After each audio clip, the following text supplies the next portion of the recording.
E abre a sua Bíblia comigo. Hoje vamos de Antigo Testamento, 2 Reis.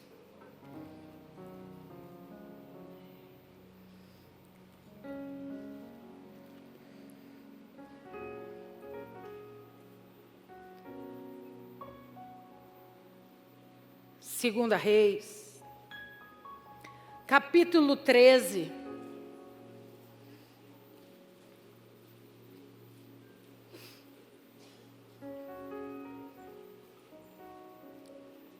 Segunda Reis, capítulo 13, eu quero ler a partir do verso 20.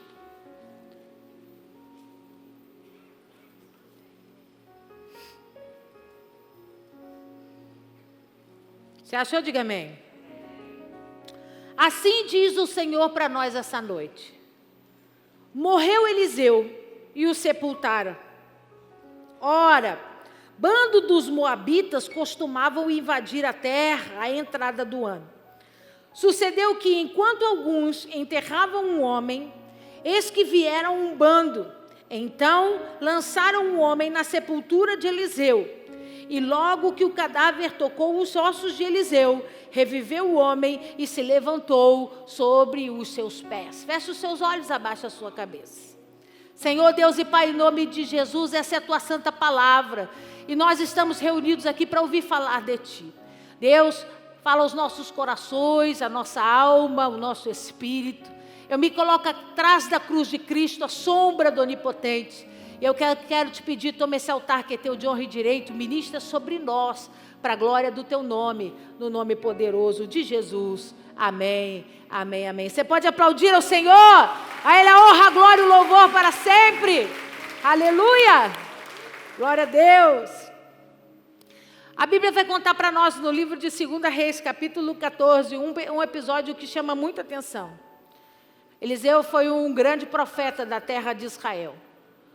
Alguém que foi escolhido por Deus para entrar, substituir o primeiro grande profeta, conhecido pelos seus movimentos radicais, pela forma de se apresentar, pela forma de operar milagres. Como era o nome dele? Elias. Elias em hebraico é Eliahu, e Eliseu em hebraico é Elisha. Então, às vezes você vai encontrar alguns textos, algumas pessoas têm Bíblia hebraica, e você vai encontrar essa nomenclatura. Então, Elias é Eliahu e Eliseu é Elisha em hebraico.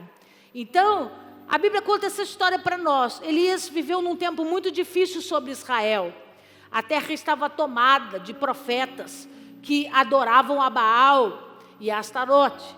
E isso fazia com que as pessoas se deslumbrassem pela operação de sinais. A verdade é que é assim, muita gente é enganada pela operação de sinais, né? Às vezes você vai em um lugar que não atribui a glória a Jesus Cristo, mas às vezes você enxerga sinais de poder lá. E isso acontecia todas as vezes que eles invocavam Baal, que eles invocavam essas entidades, e muitos sinais, muitas operações. Então o povo de Israel, que foi condicionado a aprender a ouvir a voz de Deus, ao invés de seguir sinais, ficava paralisado no meio desse caminho. E eu quero abrir um parênteses para pregar para você nessa noite. Às vezes acontece conosco, né? A gente está orando a Deus, a gente quer ouvir a voz de Deus, a gente fala com o Senhor, mas a nossa oração é assim: me dá um sinal. Faz alguma coisa para eu ter certeza, porque a nossa raiz ainda opera através de sinais. A raiz não está pronta para simplesmente depender da voz. Você precisa ver. É uma geração formada como foi a geração de Tomé, que precisa ver para crer, né? Que não confia na palavra, não confia nas expectativas que o próprio Deus derramou sobre ela. Israel estava vivendo esse período, né?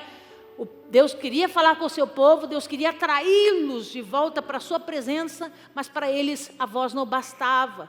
Para eles só o argumento da intimidade não bastava. Eles estavam carentes de manifestação de poder. E aí todo culto a Baal era um show, um espetáculo pirotécnico, um fogo enorme era acendido, danças, e aí entregavam virgens a Baal, queimavam virgens a Baal, ou às vezes crianças eram entregues. Então sempre tinha um movimento que sinalizava esse derramamento de poder. Israel começou a entrar nessa linhagem. Começou a seguir essa linha de desacreditar em Deus e começar a se portar como alguém supostamente que estava tendencioso a seguir os caminhos de Baal. Isso aborreceu demais o Espírito de Deus. E aí, Deus então levanta Elias para ser o profeta nesse tempo de apostasia. E ele começa a dizer para Elias: você vai enfrentar um momento muito difícil. Você vai enfrentar governos, estruturas, e você vai precisar ser o meu instrumento para alertar o povo dessas coisas. E assim Elias fez, né?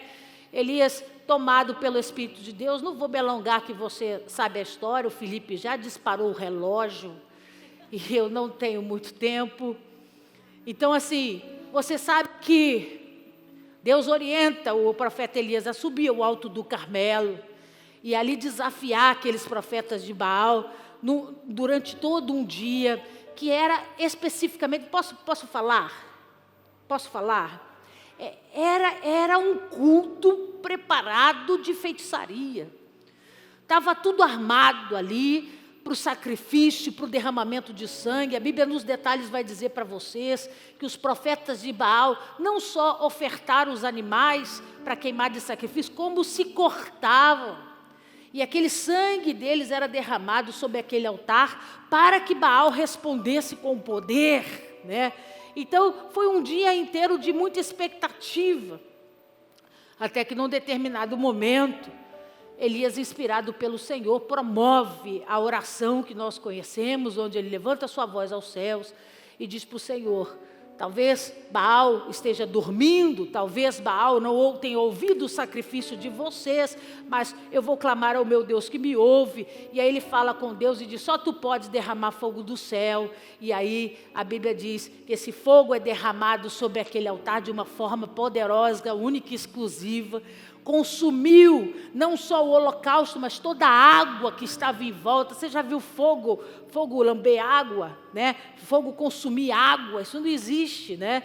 Mas foi permitido para que eles enxergassem que o nosso Deus é um Deus de poder. Fala para esse irmão que está ao seu lado, diga para ele pode não querer fazer, na sua hora, no seu momento, mas diz para ele assim: mas quando ele quer, o fogo desce do céu, varão. Quando é necessário, o fogo desce do céu. E Deus entendeu que naquele momento era necessário que o fogo descesse do céu. O fogo consumiu o holocausto, lambeu aquelas águas, e aqueles profetas ficaram sem a resposta que eles estavam esperando, foram confundidos. Deus dá uma ordem, eles precisavam ser extinguidos. Então Elias desce, os profetas são mortos, e aquele dia ficou marcado na história como o grande desafio do Carmelo. Quando você for comigo para Israel, você vai ver. Tem um lugar específico no alto desse monte, separado, exatamente onde isso tudo aconteceu, onde pessoas, milhares de pessoas de todos os lugares do mundo vão a esse lugar para ver exatamente o lugar onde o fogo desce do céu para consumir esse altar idólatra, pagão, e restabelecer a ordem e a dignidade sobre Israel. E aí, o que acontece? Ele segue a sua jornada, a sua caminhada, passa por um momento de desestabilidade emocional. A Bíblia vai dizer, ele recebe uma ameaça, uma palavra de ameaça. Jezabel disse para ele: você me venceu aqui, mas eu vou dar cabo da sua vida. E ele se acovarda com aquela mensagem. Ele fica com medo do que Jezabel poderia fazer com ele. E a Bíblia diz que ele vai se esconder aonde? Aonde? Numa caverna. E ali ele fala com Deus, como se ele estivesse pedindo a morte a Deus, completamente abatido, desestruturado. Ali Deus decide que precisava levantar alguém para suceder Elias, para que caminhasse junto com ele, para aprender do seu ofício, para aprender a forma como ele já estava acostumado a lidar, e principalmente para dar continuidade a esse trabalho. Israel não poderia ficar sem uma voz profética. Vira para esse irmão que está ao seu lado e diga para ele: Deus nunca deixa de falar. Se uma boca se cala aqui, ele abre outra lá. Se um profeta desiste aqui, ele levanta outro lá. A voz profética não se cala e não se para, né? Não paralisa. Então, foi nesse momento que Deus deu a ordem, falou, você vai encontrar uma pessoa no meio do caminho, e essa pessoa vai dar seguimento ao seu, vou chamar de ministério, né? Ao seu ministério, e vocês vão caminhar juntos. E aí o encontro acontece, um fato tão bonito, ele lança a capa dele sobre Eliseu. Eliseu entende que aquilo era um sinal de um chamamento oportuno, né? Para que eles pudessem caminhar juntos, e assim ele segue. E aí, o Eliseu começa a entender que ele precisava desenvolver algumas coisas. Primeira coisa que eu quero dizer para você nessa noite, na autoridade do nome de Jesus: o fato de você ser escolhido não significa que você está preparado. São coisas bem distintas. Eliseu foi chamado, mas não estava preparado. Por isso que Deus deu ordem para que ele caminhasse com Elias, para que ele aprendesse com Elias coisas extremamente importantes. Isso veio tão forte na alma do Eliseu, que ele toma essa decisão e ele declara isso. Vamos ler comigo? Volta um pouquinho, por favor. Vai lá no capítulo 2. 2 Reis, capítulo 2.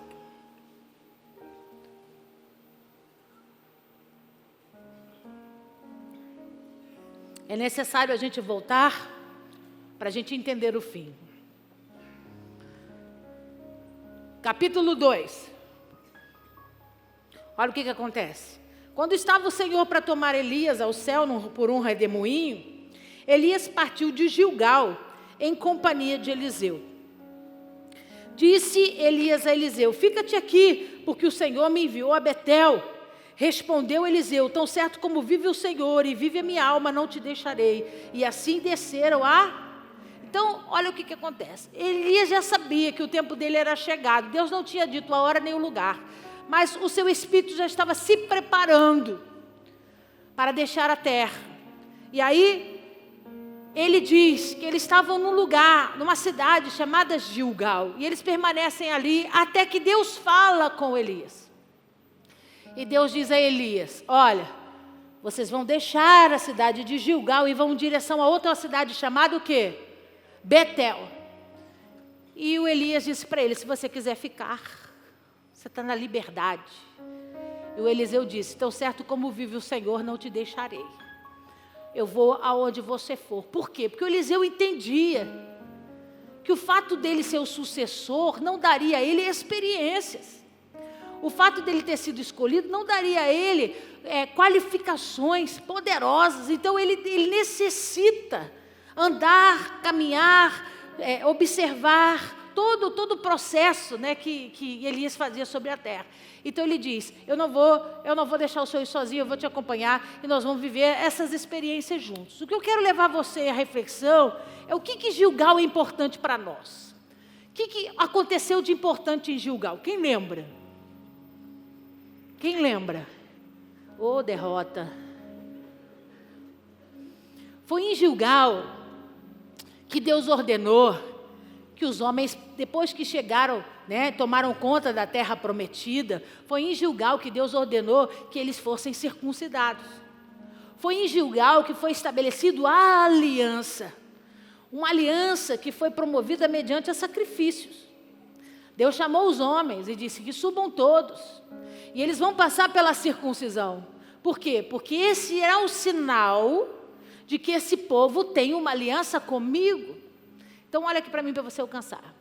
Gilgal fala de um lugar de comprometimento, de aliança onde, mesmo em situações constrangedoras como da circuncisão e até doloridas, eles precisaram tomar essa decisão para estabelecer e se resguardarem em cima de uma palavra de Deus. Então deixa eu começar a pregar para você nessa noite na autoridade do nome de Jesus. Quando Deus nos leva a Gilgal, Ele está trabalhando a mim e a você, para que a gente possa confiar em todo o estabelecimento de aliança que Ele tem para nós.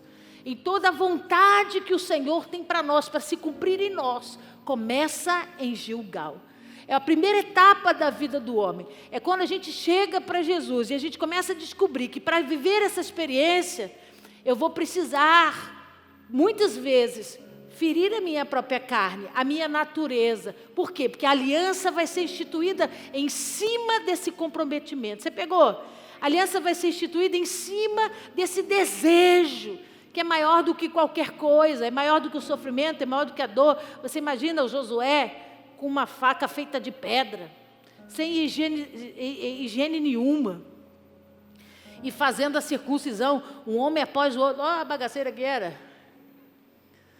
E se fosse hoje, muitos homens não iriam dizer: que troço, não tem higiene nenhum, Deus não ia mandar fazer desse jeito. Mas foi desse jeito que Deus mandou ser feito, e a aliança foi estabelecida. Elias e Eliseu estavam no lugar da aliança, e Deus falou para Elias: eu preciso que você saia daqui e que você vá a um lugar chamado o quê? Betel. O que é Betel? Casa de Deus.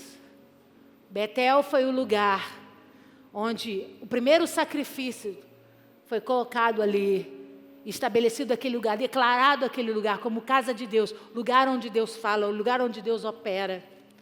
Então Elias vai para Betel e Eliseu diz: eu vou com você, eu não vou te deixar sozinho. Mas, observa comigo, Elias ouviu falar da história de Gilgal, dos seus antepassados. A história chegou até eles, mas ele nunca experimentou daquele dia, daquela situação em Gilgal.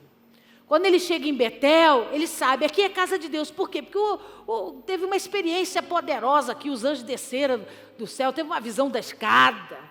O céu abriu, aqui é a casa de Deus, Deus estabeleceu, houve oferta de sacrifício, houve levantamento de holocausto para Deus, declarando aquele lugar como casa de Deus.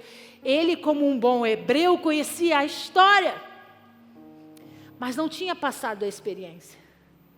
Olha o que eu vou dizer para você na autoridade do nome de Jesus. Deus está nos chamando para a gente parar de contar as histórias e começar a viver as experiências. Ele sabia a importância de estar em Gilgal. Nós temos consciência da importância que é fazermos aliança com o Senhor. Nós sabemos da importância que é viver a casa de Deus, se estabelecer num lugar que Deus abençoou. Nós sabemos. Mas Deus quer retirar de nós o entendimento, o conhecimento vindo de outras histórias ou testemunho de outras pessoas, para a gente começar a cantar o nosso. Olha o que a Bíblia diz, leia comigo. Versículo 3. Então, os discípulos dos profetas que estavam em Betel saíram ao encontro de Eliseu e lhes disseram: sabes que o Senhor hoje tomará o teu senhor, elevando-o por sobre a tua cabeça? Respondeu ele: também eu sei, calai-vos. Disse Elias a Eliseu: fica-te aqui, porque o Senhor me enviou a Jericó. Porém ele disse: tão certo como vive o Senhor e vive a tua alma, não te deixarei. E assim foram O Senhor falou comigo: eu vou a Jericó, eu estou indo a Jericó. E Eliseu disse: então, você não vai sozinho não, porque tão certo como vive o Senhor, se você for, eu vou com você. E eles vão a Jericó. E o que aconteceu em Jericó? O que aconteceu de importante em Jericó? A queda das muralhas, a invasão do povo de Israel, a tomada dos despojos, o cumprimento da palavra. Raabe e sua casa foram escoltadas e protegidas por Deus. Jericó é um lugar de guerra, Jericó é um lugar de embate, Jericó é um lugar de estratégia espiritual de Deus. Ninguém derruba muralhas de 30 por 15, rodeando cidade tocando chofar. Mas em Jericó isso aconteceu porque a guerra não era no âmbito físico, a guerra era no âmbito espiritual. Deus já tinha dado a vitória a Israel. Não importava o que tinha no meio do caminho, a vitória já tinha sido estabelecida. Deus ia fazer de qualquer jeito. Deus quis fazer com que o seu povo experimentasse do seu poder. Ele quis fazer com que o seu povo experimentasse daquela glória. E quando você for comigo para Israel, eu vou mostrar para você como as muralhas caíram. Então, quando eles chegam lá, eu fico imaginando o diálogo. Foi aqui, né, que caiu as muralhas. Foi aqui que houve aquela guerra toda. Por onde Josué entrou? com as tropas, onde o som do chofar foi tocado para as muralhas derrubarem. Que lugar tremendo! Do poder de Deus, da manifestação de Deus, que lugar tremendo, onde vitórias e batalhas são vencidas por causa da promessa de Deus. Eles conversavam aqui, ó, um com o outro. Que tremendo esse lugar, que tremendo! Mas conversavam do que sabiam, não do que tinham experimentado. O discipulado para grandes homens de Deus começa você testemunhando o que te contaram, mas esse não é o fim.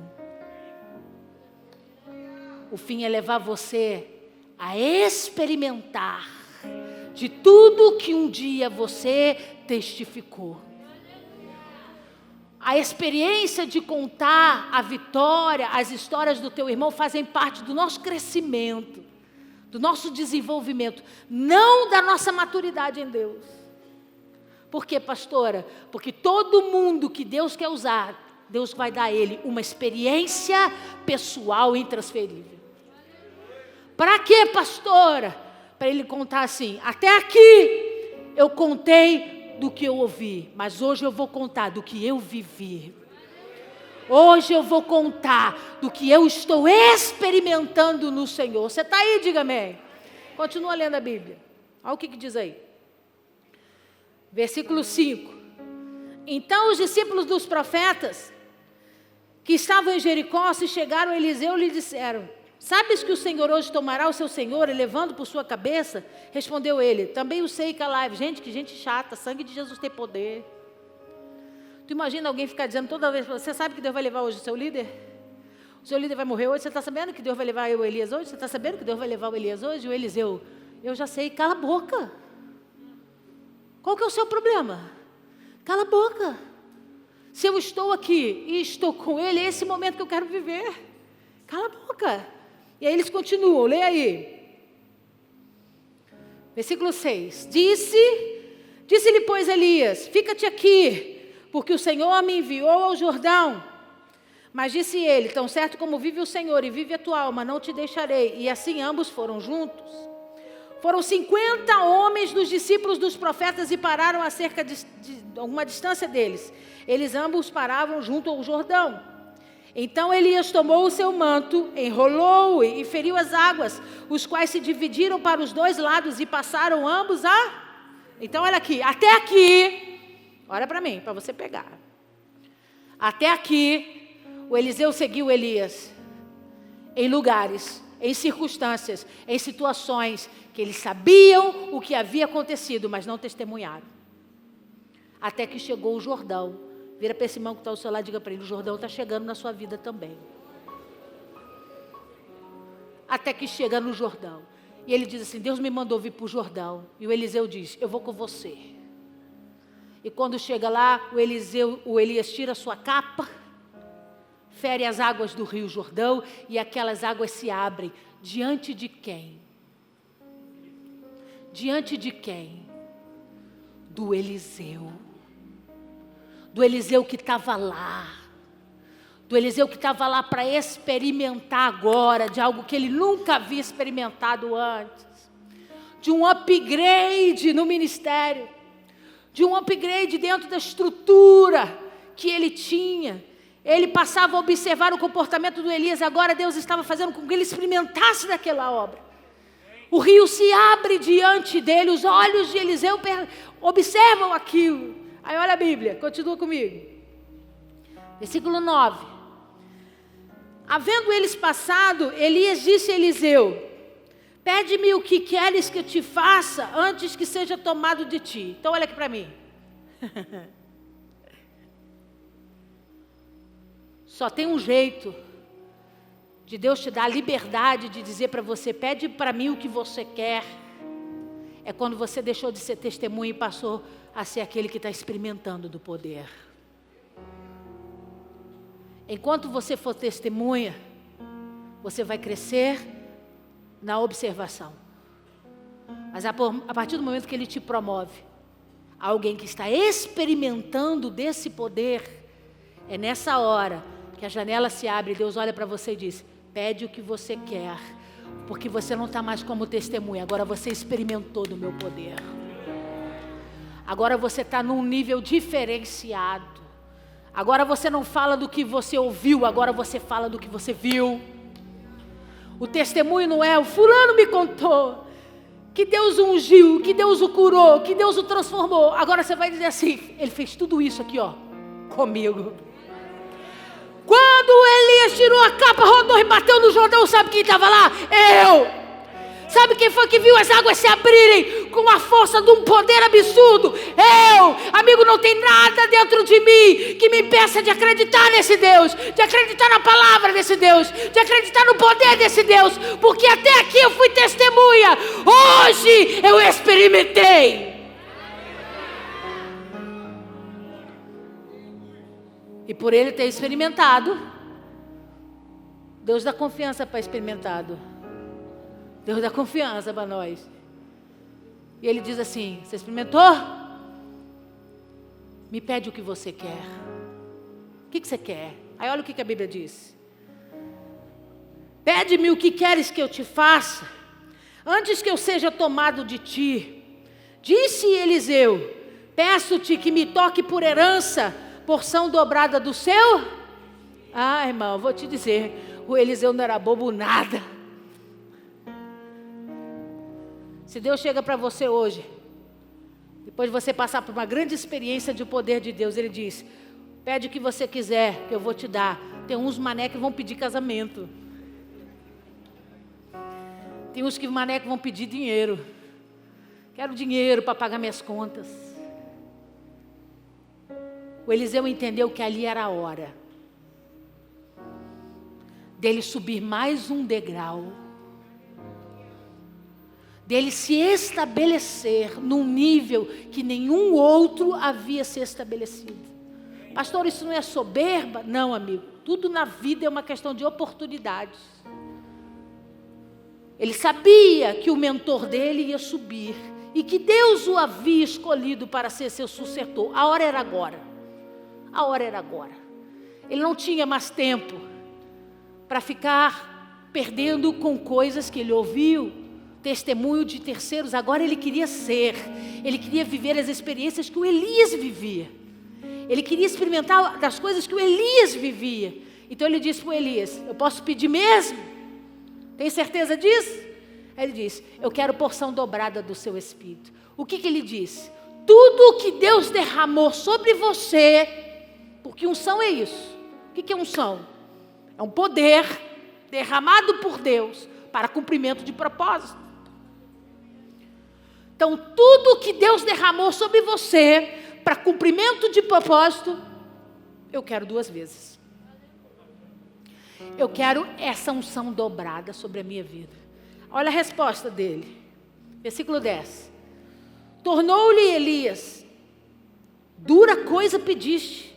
Todavia, se me vires quando for tomado de ti, assim se te me fará. Porém, se não me vires, não.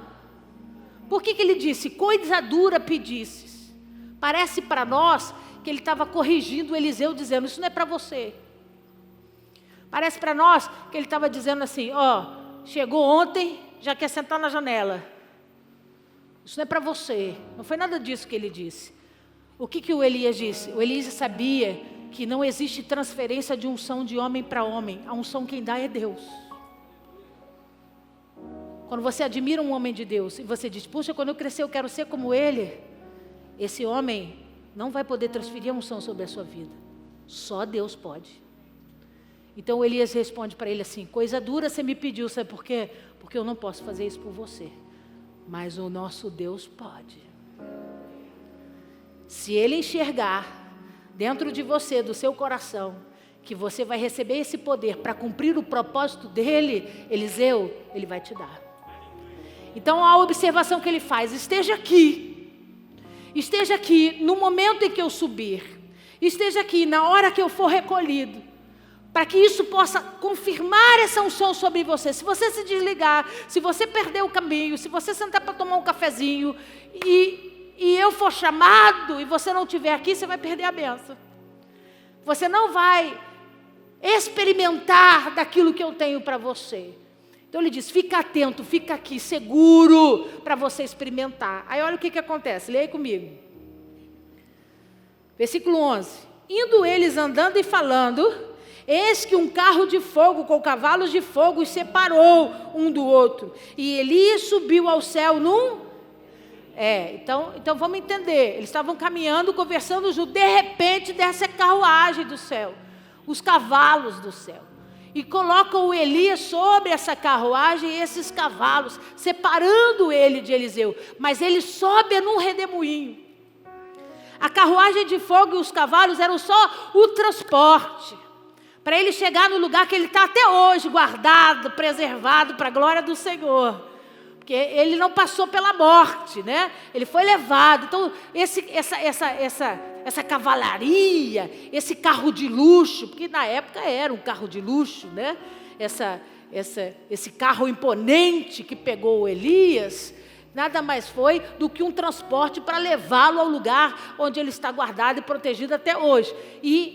Mas quem transportou, né? Quem guiou esse carro foi o redemoinho. Mas quem que estava lá para ver?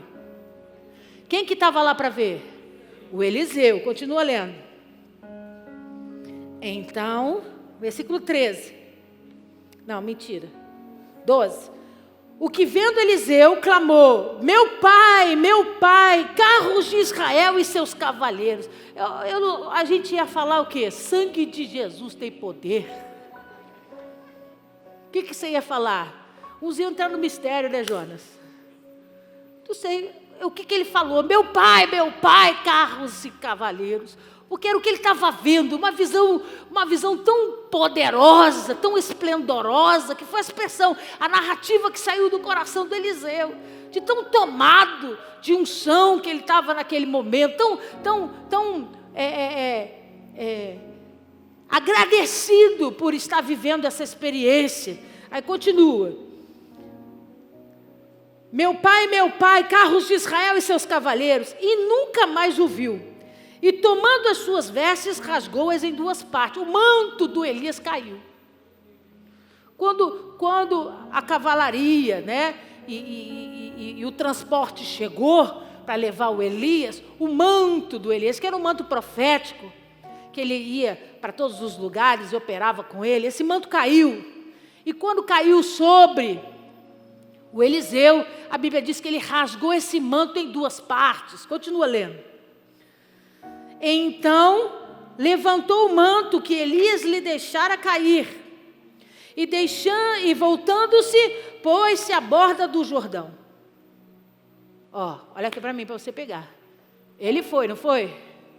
Para atravessar o Jordão, o que aconteceu? Para ele conseguir atravessar o Jordão, o que aconteceu?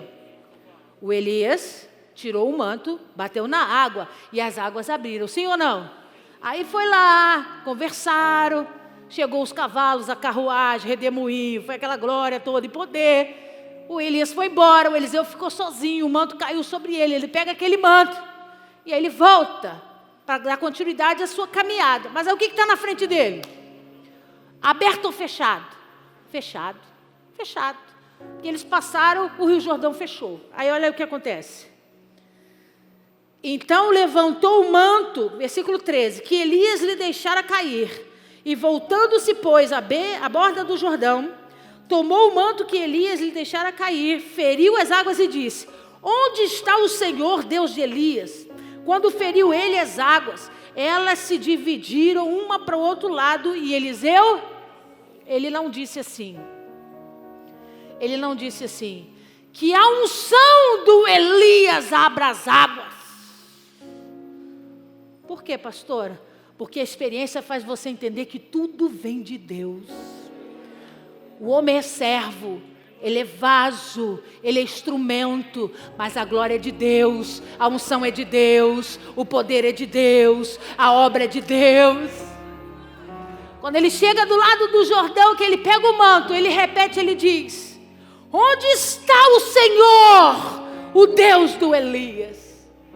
Porque ele costumou ver o Elias operar, mas ele sabia que tinha alguém que estava por detrás dele. Existia alguém que operava no nome do Elias. E é esse que ele invoca. E aí ele diz: onde está? E aí ele fere as águas, debaixo da mesma autoridade, da mesma fé. E aí o que acontece? As águas abrem. E aí ele passa. Só que agora ele não é mais o mesmo Elias. Agora ele é um Elias que viveu a experiência. Ele é um Elias que recebeu uma palavra que mudaria a história da sua vida. O que você faz hoje com a palavra que Deus tem liberado sobre você? Qual é o teu comportamento hoje mediante essas palavras? O Elias já volta com o manto dizendo, o Eliseu volta com o manto dizendo, se o Elias abriu, eu vou abrir. Porque o Deus de Elias é o Deus de Eliseu. É o mesmo Deus que vai continuar operando. E ele atravessa aquele rio Jordão e começa a sua história ministerial. Começa a sua história profética. Pastor, eu não estou entendendo bodega nenhuma. A senhora chegou para nós e me fez ler o capítulo 13. Volta lá. No versículo 20.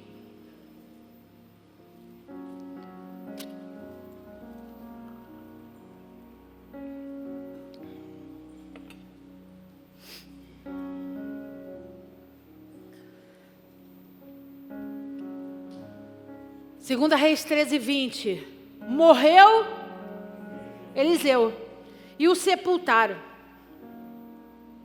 Ele ficou muito doente. Ele, como profeta sobre a terra, ele caminhou por 50 anos. Ele fez muitos sinais e maravilhas, coisas poderosas sobre a terra. Ele começou jovem, bem jovem. E permaneceu no seu estado de reconhecimento de profeta sobre a terra de Israel por 50 anos. Operando, sendo a voz de Deus, orientando, fazendo o que precisava ser feito. Mas ele ficou doente, muito doente.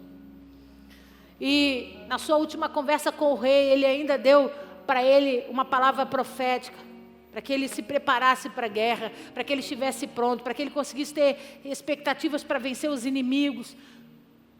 E aí ele falece. E quando ele morre, eles enterram o Eliseu numa sepultura comum, no lugar onde eles estavam acostumados a treinar os discípulos, lugar onde eles estavam acostumados a ver a presença do Eliseu. Mas a Bíblia vai dizer para nós, olha aí, bandos dos moabitas costumavam invadir a terra à entrada do ano. Então, a gente tem uma informação que toda virada do ano, os moabitas, que são os filhos de Moabe, invadiam a terra de Israel para conquistar espaço, né? Para roubar pedaços mesmos da terra de Israel. E sempre eles faziam isso no início do ano. E eles resolvem, mais uma vez, tomar esses lugares, esses campos mais abertos, para tomar posse para si. Aí continua lendo. 21. Sucedeu que, enquanto alguns enterravam o homem, eles que viram um bando, então lançaram o homem na sepultura de Eliseu. E logo que o cadáver tocou os ossos de Eliseu, reviveu o homem e se levantou. Olha aqui para mim. Alguém morre hoje e o seu cadáver, o seu esqueleto fica à vista no dia seguinte? Sim ou não? Na semana seguinte? Sim ou não? No mês seguinte? Sim ou não? Precisa de um tempo para decomposição. Você não vira um esqueleto depois da morte de um dia para o outro. Então, o que eu estou te dizendo, ele morreu.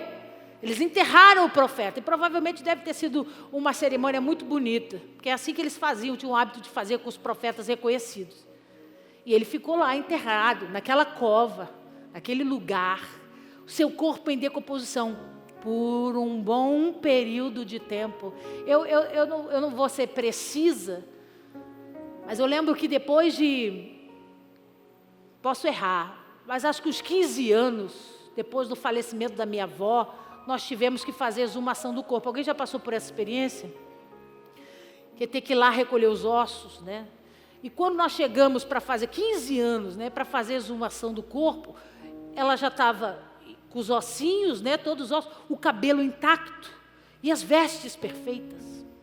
Então foi uma coisa que foi muito chocante para nós, né? O cabelinho do jeitinho que estava, né, pretinho, do jeitinho que estava, as vestes perfeitas, 15 anos depois. Só para você ter noção de tempo, né? Então, o Eliseu ficou enterrado ali por um tempo, a gente não sabe que tempo foi esse. E a guerra veio. E eles tiveram perdas nessa guerra. Um homem morreu, alguém morreu, e eles estavam enterrando esse homem. Um cortejo fúnebre, tem todo um ritual. Eles não jogam homens na cova como nós fazemos aqui. Tem todo um ritual, né? Alguns, até uma semana de festividades para enterrar parentes. Então eles estavam nesse cortejo. Aí de repente escutaram o barulho de uma invasão, vem gente vindo. Vem soldado vindo, vem ladrão. Os moabitas tinham a fama de serem ladrões. Estão vindo aí, o que nós vamos fazer? Está aqui o defunto. Não dá tempo de enterrar. Não dá tempo de terminar o cortejo do enterro. Não dá tempo de a gente fazer o que tem que fazer. Se a gente não correr agora, nós vamos ser pegos. E vamos ser mortos. E o que eles fazem? Eles olham para um lado, olham para o outro. A sepultura do Eliseu estava ali. Já tinha profundidade. Já estava cavada, né? Então o que eles fizeram? Eles removem a pedra de cima, da onde o corpo de Eliseu estava, e jogam o corpo daquele homem ali, no mesmo lugar, para que eles pudessem fugir, para que eles não fossem pegos. Aí a Bíblia diz para nós, olha aí. Sucedeu que enquanto alguns enterravam um homem, eis que vieram o bando dos moabitas. Então lançaram o homem na sepultura de Eliseu.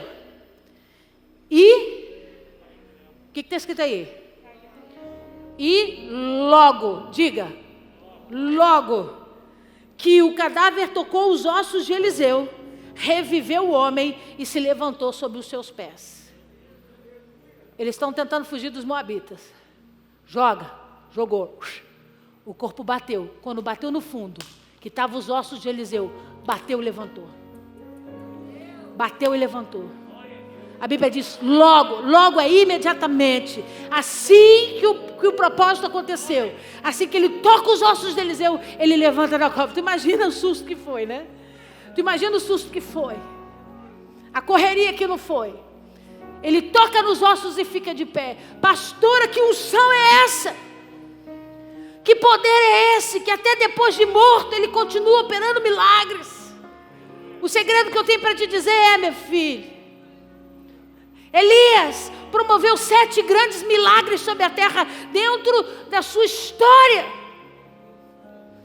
Até o dia da morte de Eliseu, ele tinha cumprido 13 milagres. Até o dia que ele morreu, ele tinha operado 13 milagres sobre a terra. Eu não faltei à escola, não.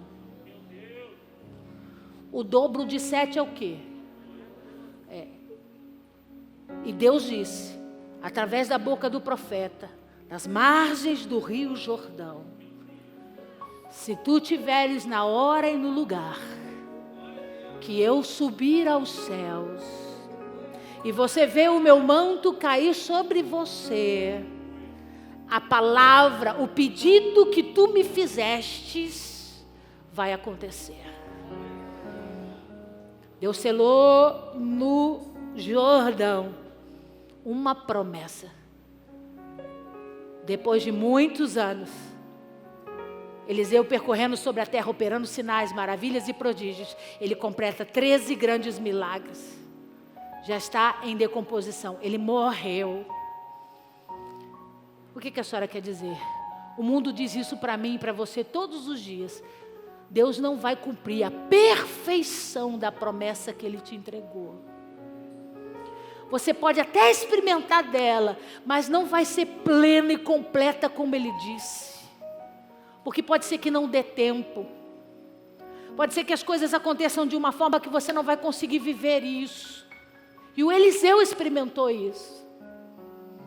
Quando ele chegou no 13º milagre, com certeza alguma coisa dentro dele devia arder e dizer: falta um só. Falta um só. Para eu ser mais uma vez testemunha de uma experiência gloriosa do poder de Deus. Mas ele ficou doente e morreu. Ele não viu o cumprimento dessa palavra se cumprir na vida dele. Aí o que Deus fez? Por amor ao povo.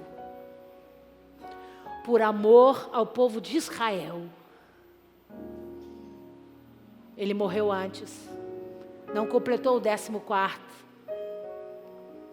Vamos esperar uma oportunidade. Quando aquele homem caiu no buraco e tocou os ossos de Eliseu, Deus disse: agora a palavra se cumpriu. Cadê Diva? Como é que diz? Está consumado.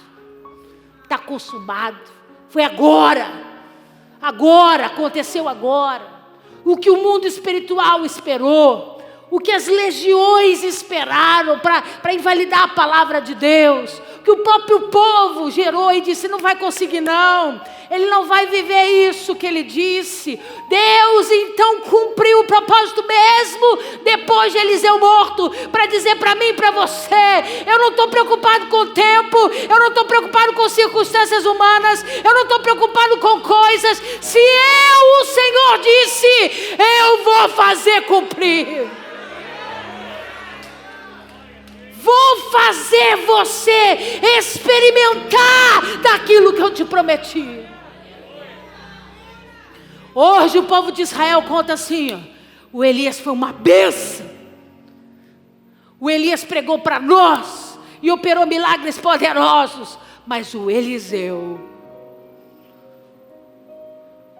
teve ousadia para dizer para o Senhor: confia em mim e me dá essa chance.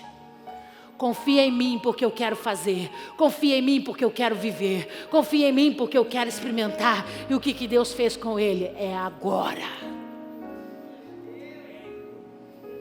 A morte não paralisa o poder da unção.